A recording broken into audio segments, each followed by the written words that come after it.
আসসালামু আলাইকুম।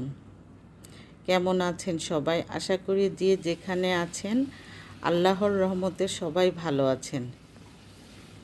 আমিও আপনাদের দয়া আল্লাহর রহমতে অনেক ভালো আছি। আজকে আমি আপনাদের সাথে শেয়ার করব আমি কিভাবে পাঙ্গাস মাছ ভুনা করি। প্রথমে আমি পেঁয়াজগুলো ভালো করে লাল করে ভেজে নিয়েছিলাম। তারপর সব মশলা অ্যাড করে দিয়ে মশলাগুলো কষিয়ে নিয়েছিলাম। এখন আমি ভাজা মাছগুলো দিয়ে মশলার মধ্যে কিছুক্ষণ রান্না করে নেব। রান্নাটা হয়ে আসলে আমি জিরার গুঁড়া দিয়ে আরও কিছুক্ষণ মাছগুলো রান্না করব।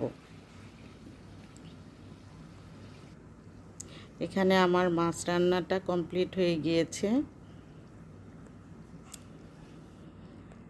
দুপুরে খাওয়ার জন্য চলে আসলাম। আজকে আমার খাবার মেনুতে থাকছে পাঙ্গাস মাছ ভুনা, চিংড়ি মাছ দিয়ে করলা ভাজি করেছিলাম।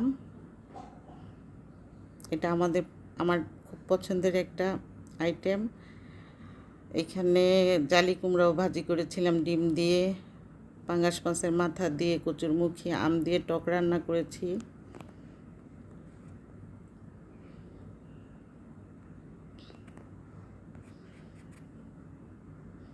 রান্নাবাড়া আমরা যতই করি, আমি দুপুরে খাওয়ার লোক মাত্র আমরা দুজন, আইরিন আর আমি।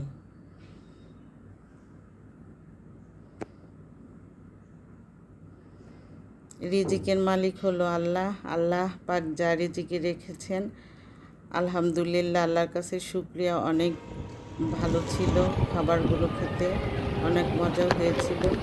আমার একটু বাহিরে কাজ আছে, তাই রেডি হয়ে একটা রিক্সা নিয়ে চলে যাচ্ছি গন্তব্যস্থানে। আজকে বিকালের ওয়েদারটা অনেক ভালো ছিল।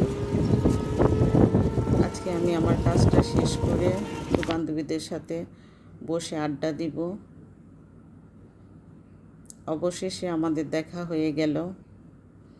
এখন আমরা আড্ডায় গল্পে মেতে উঠলাম। তবে একজনকে খুব মিস করতেছি এই আড্ডায়, যেন আড্ডাটা ভালো করে জমছে না। রোকসানাকে অনেক মিস করতেছি। অনেক দিন পরে আমাদের দেখা হলো। অনেক গল্প, অনেক জমানো কথা ছিল, সেগুলো বললাম। আর অনেক বছর পরে আমরা এই জায়গাটা একসাথে হয়েছিলাম। আগে একটা সময় ছিল, এখানে আমরা অনেক সময় পার করেছি।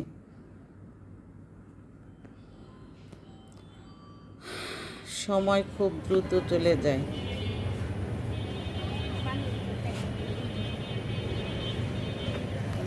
তারপর আমরা কিছুক্ষণ পার্কের মধ্যে হাঁটাহাঁটি করলাম।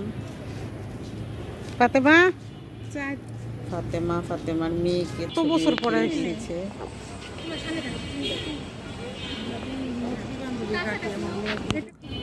আলো আঁধারের মাঝখানে আমরা তিনজন খুব সুন্দর একটা সময় পার করলাম। তাহারা দুইজন মনে সুখে ঝগড়া করতেছে। বুঝার চেষ্টা করলাম তাহারা কি বলতেছে, কিছুই বুঝতে পারলাম না তাহাদের এই ভাষা।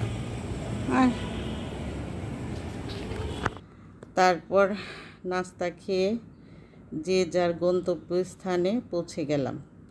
আবার দেখা হবে। সবাই ভালো থাকবেন। আল্লাহ হাফেজ।